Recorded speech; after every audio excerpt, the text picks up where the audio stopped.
Kisah yang pertama pada tengah malam ini yang ingin saya bacakan kepada anda semua. Peristiwa ini berlaku di Singapura.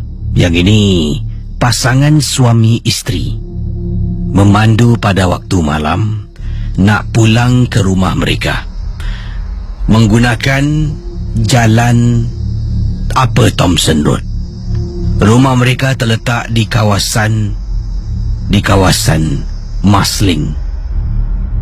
Pada malam itu, setelah makan, ini kiriman sebelum itu, kiriman daripada Kak Yati berkongsi pengalaman beliau.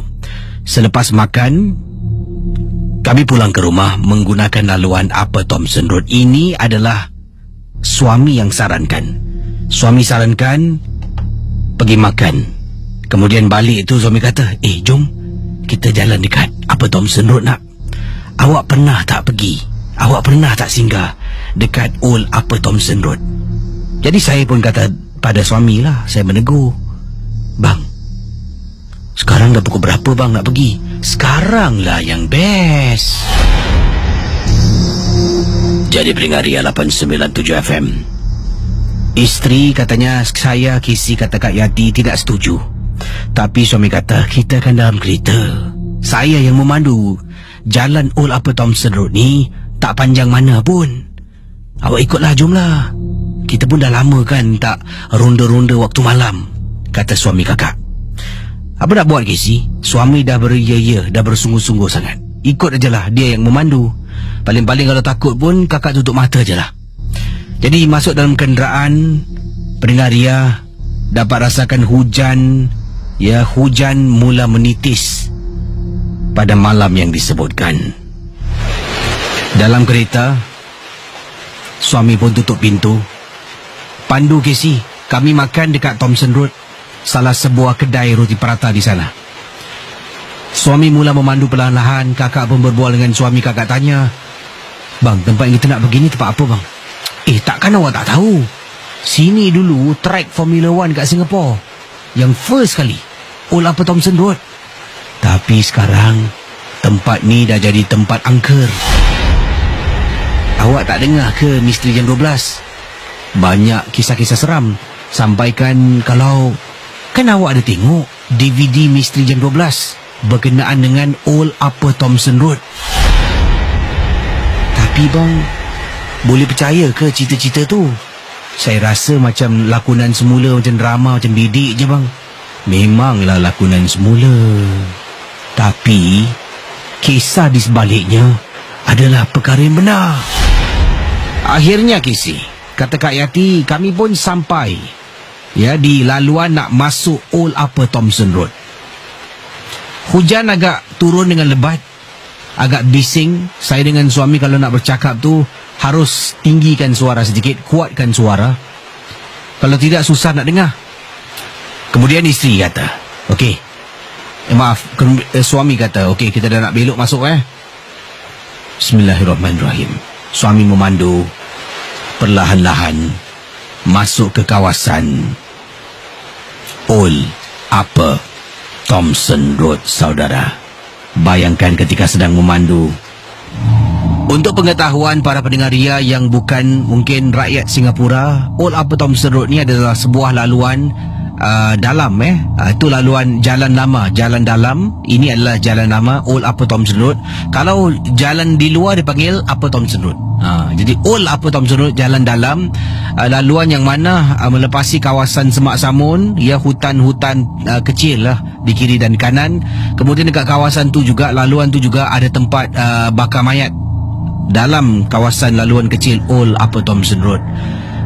Tempat itu memang sunyi dan sepi malam-malam. Banyak sangat pokok ru di tepi-tepi jalan. Jadi anda bayangkan, anda dapat gambarkan situasi pada malam. Suami Kak Yati mengajak dia hanya dalam kenderaan, pandu perlahan-lahan, lalu dekat Old Upper Thomson Road saja nak tengok keadaan dalam situ, dan terus katanya pulang ke rumah. Pendengar Ria, suami kata, okey, abang nak masuk Saya pun ngangguk. Dalam kereta ada bantal kecil, saya peluk bantal, kata Kak Yati. Tengok kiri, tengok kanan, seram. Suami mula memandu terus masuk ke dalam keadaan kenderaan yang terkena hujan yang turun dengan agak lebat. Ni tempat dia yang. Sayang, nanti abang tunjukkan pokok ru. Pokok ru yang dalam DVD MJ12. Kan dekat bawah pokok tu ada lakonan, ada makcik. Ingat tak yang nenek kebayan tu? Abang, apa yang abang cakap? Abang tahu kita kat mana? Abang bukan cakap pasal hantu. Abang cakap pasal DVD. Yelah, abang cakap pasal DVD. Bukan abang cakap dekat situ ada nenek. Abang cakap pasal DVD Misteri Jam 12 yang dekat bawah pokok ru tu. Ingat tak episod yang mana nenek tu tengah duduk? Saya tahulah bang. Abang ni meripik lah. Saya dah kasih masuk ni, mulut abang tak tu diam. Awak ni ikut perasaan sangat lah. Janganlah takut. Suami mula memandu ke hadapan. Pandu dengan perlahan. Tak ada kenderaan lain Tidak ada kenderaan lain yang lalu dekat Old Upper Thomson Road, sebab waktu tu pun dah lewat sangat-sangat. Jadi tak ada kenderaan kecuali kenderaan kita, katanya pendengar ya. Masuk dalam, lagi masuk. Kemudian suami, sayang. Apa bang? Tengok ke depan tu. Abang, bukanlah awak tengok ke depan tu. Tu monyet tu, nampak? Casey, betul. Di tengah-tengah jalan, Casey, hujan yang lebat, ternampak seekor monyet liar berada di tengah-tengah jalan. Suami high beam beberapa kali, tak jalan. Suami tekan horn beberapa kali, tak jalan. Monyet tu masih tercegat duduk di hadapan, lebih kurang jaraknya dalam 10 meter ataupun 15 meter daripada kenderaan. Pendengar Misteri Jam 12, katanya di sini, suami saya ni cuba pandu, cuba maju ke depan sedikit demi sedikit. Dia pandu depan lagi, dia pandu depan lagi, dia pandu depan lagi. Monyet tu tetap tak berganjak, tetap di tempat yang sama, tidak berganjak. Tak apa. Kemudian sesuatu berlaku. Dekat atas bumbung bunyi kedebung. Ketika suami sedang memandu perlahan-lahan, waktu tu hujan lebat sangat-sangat. Kita nak halau monyet ni ke tepi, kalau tidak confirm kena langgar. Jadi sedang kita pandu maju ke depan sedikit demi sedikit, tiba-tiba pendengar Misteri Jam 12, di atas bumbung kenderaan bunyi hentakan, atau ada benda jatuh, barang jatuh dengan begitu kuat. Saya dengan suami bila dengar bunyi itu datang daripada bumbung kenderaan kami, ini lumrah, kita berdua ni mendongak ke atas untuk tengok, dan kita pandang antara satu sama lain.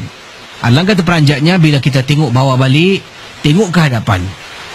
Ya, bila tengok ke hadapan, monyet yang tadi sedang duduk dekat tengah-tengah jalan dah hilang entah ke mana. Waktu ni katanya Kak Yati, suami saya confident bahawasanya bila dia bergerak ke depan, mungkin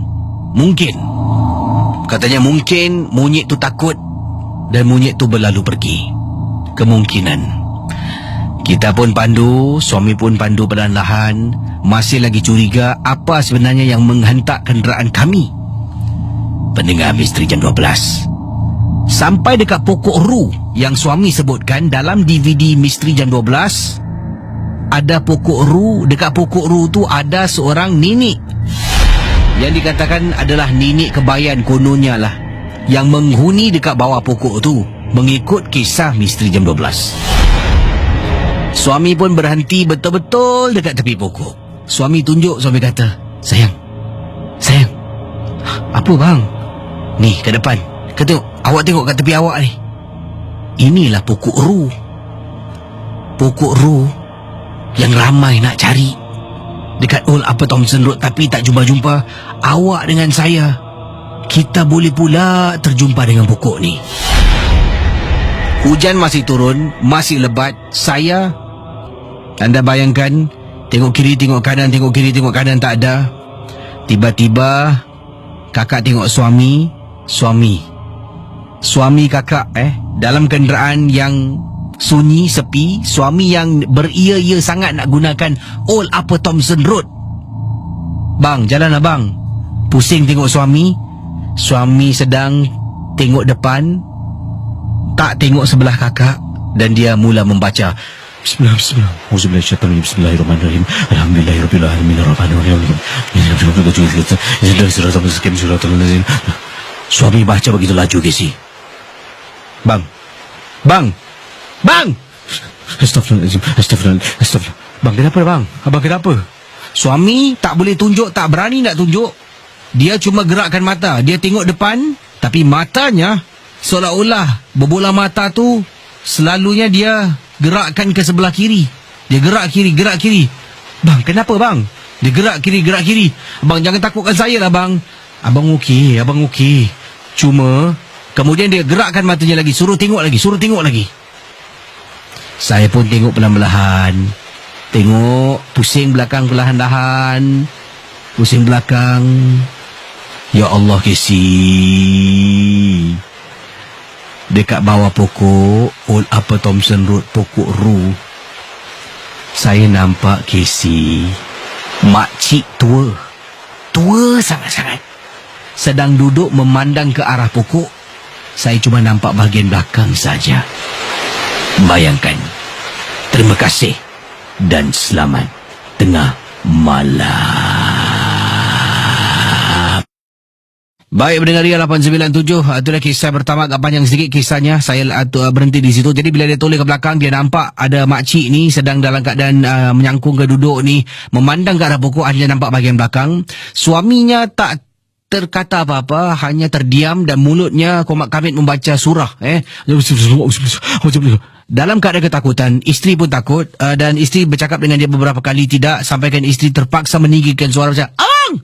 Baru suaminya sedar dan nak bergerak dari situ. Katanya dari kiriman email ini, kata beliau, agak menyeramkan sangat-sangat apabila kami ini berada betul-betul di tengah-tengah hutan, ya, dekat kawasan Upper Thomson, Old Upper Thomson Road. Saya nak bacakan kisah berikut ini, datang dari pendengar kita yang minat sangat dengan rancangan Misteri Jam 12. Ini orang Johor berkongsi pengalaman. Katanya, gangguan berlaku dekat tingkap rumah setelah rumah jiran sebelah ni, tuan rumah jiran sebelah ni, arwah ibunya meninggal dunia. Ya. Dipendekkan cerita, ini kiriman daripada Ras. Jiran sebelah saya, kita semua tahu, orang yang duduk dekat situ semua kenal dengan jiran sebelah saya ni. Dia ni adalah keluarga yang memberikan khidmat untuk baikkan orang daripada gangguan sihir. Tapi saya tak tahulah dia ada sediakan khidmat untuk sihir orang atau tidak. Tapi orang datang ke rumahnya untuk dipulihkan daripada gangguan sihir. Yang melakukan kerja itu adalah mak kepada jiran sebelah saya. Kami kalau terserempak hanya sekadar senyum, hai bye itu je lah. Tak pernah pun berbual panjang. Ada kalanya bila mereka tidak ada di rumah, mungkin cuti, balik kampung. Ya, sebab ini bukan di kawasan kampung, ini di kawasan rumah cluster home, yang iaitu sebuah rumah teres berdirit lah. Jadi ada kalanya bila mereka balik kampung, rumah sebelah tu pasti akan kosong untuk seminggu dua. Ya, belum ada orang lagi. Nanti kadang-kadang waktu malam saya akan dengar rumah teres dengan kisi kita kan berkongsi tembok. Akan dengar rumah sebelah bunyi orang bertukang pada waktu malam. Kadang-kadang dengar dengan jelas bunyi televisyen dibuka dengan begitu kuat. Pada mulanya saya pun naik marah, kata Ras. Ya, naik marah. Sebabnya waktu nak tidur tu, waktu tu lah dia ganggu sangat-sangat. Sampaikan pada satu hari, inilah kisah seram yang saya nak ceritakan. Ibu kepada jiran sebelah ni merupakan ketua lah, yang mana orang datang nak berubat mesti cari ibunya. Ibu kepada jiran sebelah ni meninggal dunia. Casey, makcik ni dia ada cucu tau Casey. Makcik jiran, ibu kepada jiran sebelah ada cucu. Kadang-kadang saya akan dengar, sebabnya bahagian belakang rumah kami ni, kami berkongsi tanah belakang tu, bahagian belakang tu hanya ada pagar jaring saja, bukan batu. Jadi kalau orang dekat belakang, kita boleh nampak, dia bercakap, kita boleh dengar. Makcik tukang ubat ni, pendengar Ria 897, dia suka sangat dukung cucunya yang baru berusia beberapa bulan. Dan dia suka nyanyikan lagu Ram ram pisang kuali sawa. Dia suka nyanyikan. Nanti dia akan dukung cucunya untuk tidurkanlah cucu. Saya kalau ternampak, saya akan senyum. Saya tak adalah nak berbual panjang, tanya tengah buat apa, berapa, tak ada. Jadi Casey, pada waktu malam, setelah makcik ni dah meninggal dunia, dah masuk beberapa hari dah dikebumikan, sudah meninggal dunia katanya di sini. Kata Ras. Waktu malam saya dengan suami tengah tidur, saya dengar dengan jelas Casey. Sebab rumah saya ni dengan belakang rumah memang dekat. Buka tingkap dah boleh nampak dah. Tengah tidur, tiba-tiba terbangun. Waktu malam kakak terdengar Ram ram pisang kuali sawa. Bila dengar suara tu, terus register, ni suara makcik sebelah. Makcik ni kan dah meninggal. Kakak terdiam dan langsung tak nak bersuara, diam lagi. Kemudian kakak terdengar, tingkap bilik kakak ni tingkap kaca, ditutup. Tapi ditutup. Dan kemudian ada langsir jenis yang jarang, kain jarang. Cuba tak nak fikirkan yang bukan-bukan. Kali kedua, kakak dengar dengan jelas bunyi orang ketuk tingkap, seolah-olah macam menggunakan kuku. Kemudian kakak pusing. Bila orang ketuk, kita naturally akan terpusing untuk tengok. Maaf, bukan kakak tapi Ras. Tak tahu Ras ni lelaki ke perempuan Jadi Ras memberitahu bila dia pusing, dia toleh, dia ternampak wajah makcik yang dah meninggal dalam keadaan berkafan, hidungnya dengan kapas dan wajahnya ditutup dengan kain putih, hanya nampak bahagian depan muka sahaja. Atas ada ikatan yang masih belum lagi dibuka, Casey.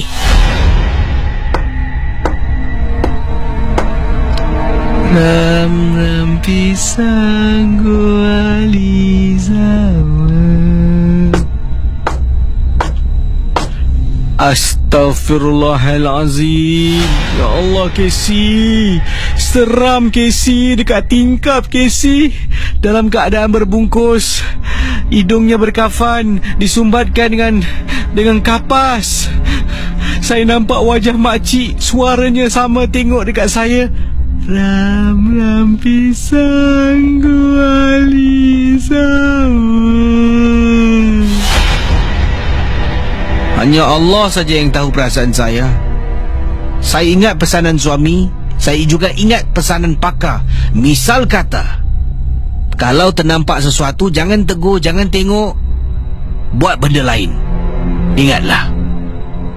Terima kasih dan selamat tengah malam.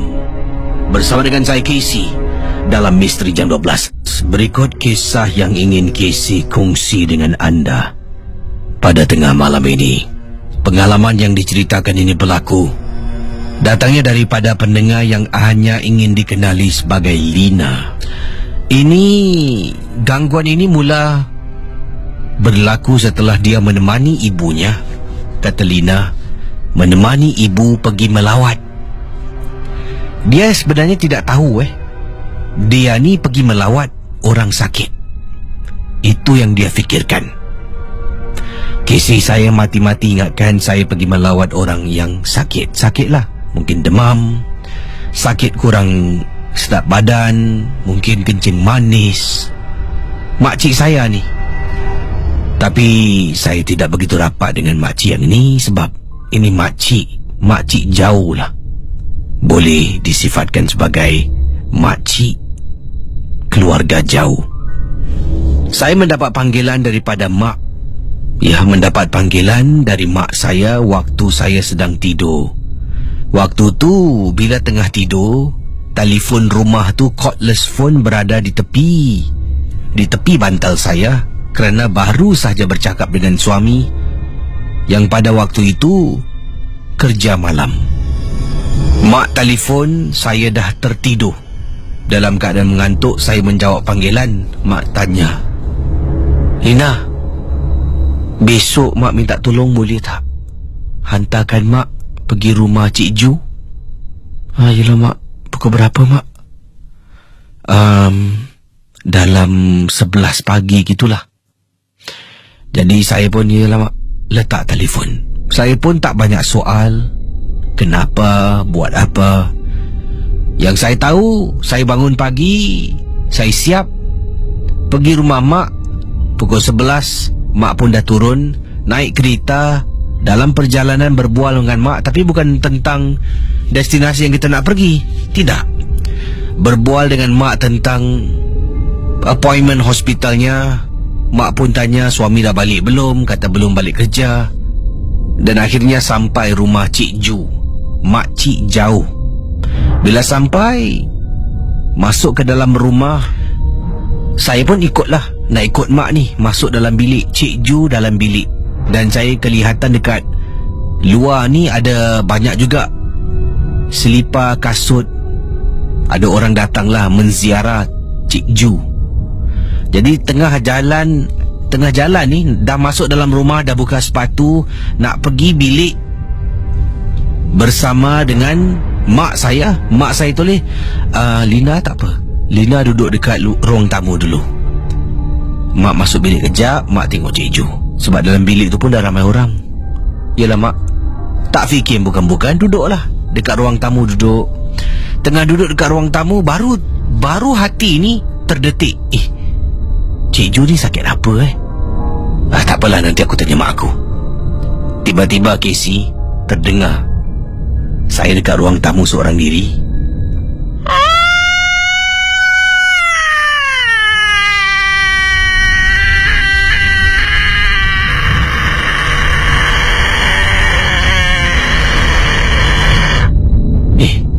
Terdengar dalam bilik suara seseorang. Saya tak pasti suara siapa sebab dalam bilik tu ramai sangat orang. Dan kemudian bila saya cuba menjenguk, saya ternampak Cik Ju dekat atas katil.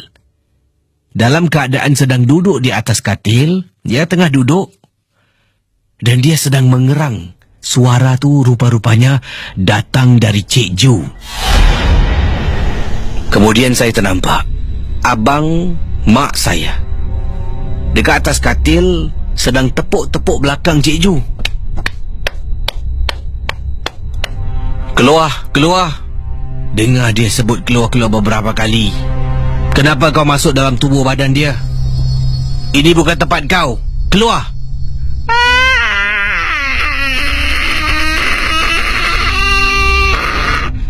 Bila Pak Long saya membaca beberapa surah, Cik Ju dapat kelihatan menghayun badannya, tubuhnya ke depan, ke belakang, ke tepi, ke kiri, ke kanan. Kemudian sambil dia mengerang sampaikan, "Tolong aku, sakit."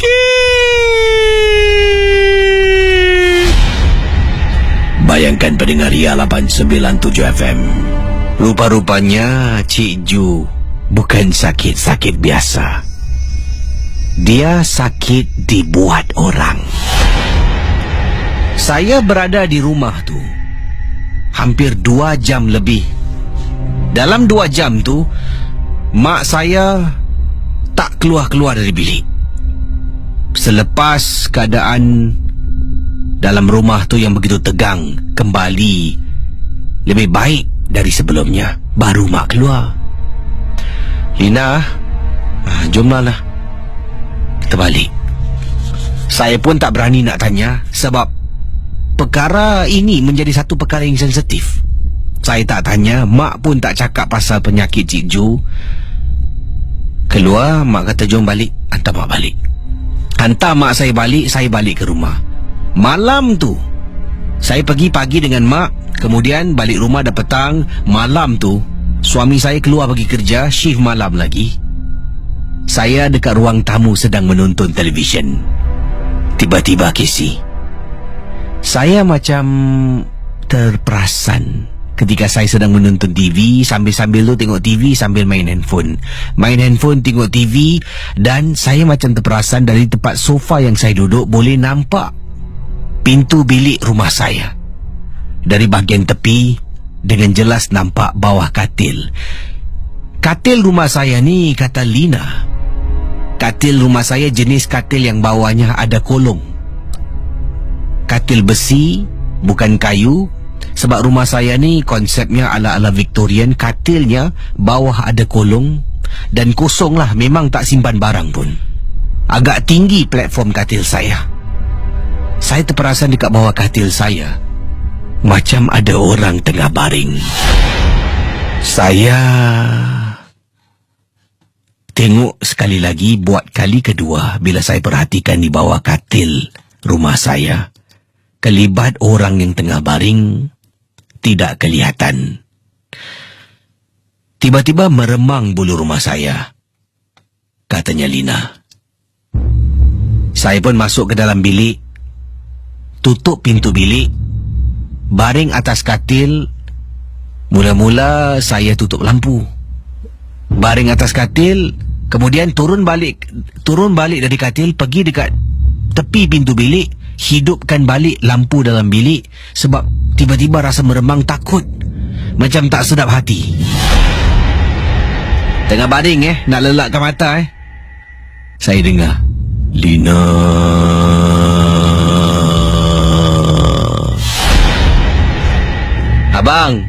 Abang ke tu? Bunyi tu hilang. Bismillahirrahmanirrahim. Saya cuba lelapkan mata lagi. Lina.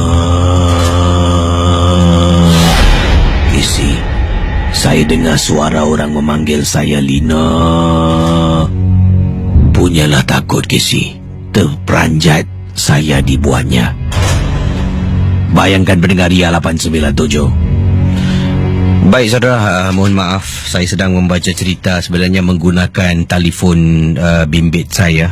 Sedang tengok telefon bimbit, saya tak perasan bateri dah mati. Bateri saya dah flat tinggal 2%. Tengah baca handphone mati, saya terperanjat. Asal handphone aku tak boleh on rupanya bateri flat. Okey, saya tukar bateri. Terima kasih sekali lagi pada anda yang masih setia bersama Misteri Jam 12. Jadi kita kembali pada kisah Lina ni. Dia dengar suara orang 2 kali dalam biliknya menyebut namanya dengan nada nafas yang panjang.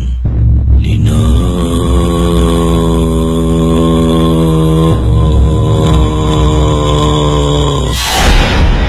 Pendengar Ria, pada mulanya dia tak nak indahkan, tapi dah bunyi 2 kali. Kali pertama dia cuba tak nak fikirkan, mungkin tersalah dengar, tersilap dengar, mungkin dengar benda yang lain, seolah-olah memanggil namanya.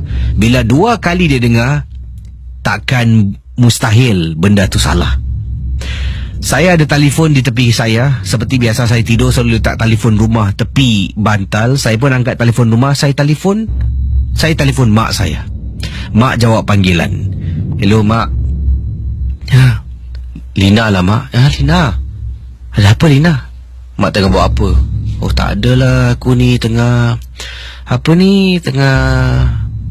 Mak saya terdiam. Mak, hello mak. Lina, suami kau malam ni kerja ke atau dekat rumah? Oh, Abang Mat kerja mak. Ni second night shift. Besok dia off day lah. Kau kat rumah seorang lah. Kenapa mak? Mak saya diam lagi. Tak apa. Lina tunggu kejap. Nanti mak call balik. Mak sakit perut lah. Terus mak saya letak telefon. Pelik pula undur ni. Saya pun tunggulah. Tunggu. Saya dengar orang ketuk pintu rumah saya. Lat. Dalam setengah jam saya sedang main handphone dekat atas katil, saya dengar orang ketuk pintu. Saya bangun, terperanjat ni. Buka pintu, nampak mak saya depan pintu rumah saya. Kemudian mendengar mak saya masuk dalam rumah. Mak, apa mak buat kat sini? Sebab rumah mak saya dengan saya tak jauh. Tidak begitu jauh. Tak ada apa-apa. Saya dengan mak saya duduk dekat ruang tamu. Sekejap-sekejap mak saya tengok bilik saya. Sekejap-sekejap mak saya jenguk ke bilik saya, katanya Lina. Dan akhirnya dipendekkan cerita, 2 hari kemudian saya pergi ke rumah mak dengan suami untuk menjamu selera. Mak masak sedap, mak jemput datang.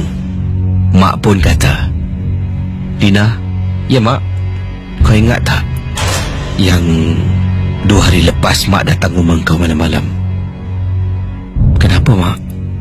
Saya dari itu hari nak tanya mak, tapi mak tak nak beritahu saya. Sebenarnya bila kau telefon aku dengar suara. Hah? Suara apa? Yang buat aku nak datang rumah kau. Suara tu sama dengan suara ketika Cik Ju dirawat dalam keadaan kerasukan di rumahnya tempoh hari. Suara apa mak? Aku dengar suara sama. Suara makcik suara makcik yang garau dekat telefon. Bila aku dengar, aku terus teringat Cik Ju. Itulah yang aku cakap aku nak pergi toilet, tapi tak, aku datang rumah kau. Bila aku tengah duduk dekat ruang tamu, aku nampak bawah katil kau macam ada orang tengah baring. Lina. Ya mak. Aku rasa makhluk tu dah keluar badan Cik Ju dan dia ikut kau balik, Lina. Ya saudara, Misteri Jam 12 hanya sekadar hiburan. Memang seram sangat-sangat meremang bulu rumah saya membaca kisah daripada Lina, bukan nama sebenar, nama samaran yang digunakan di sini. Lanjutan kisahnya, katanya Lina dalam kisah yang dikirimkan kepada saya ke alamat misterijam12@gmail.com.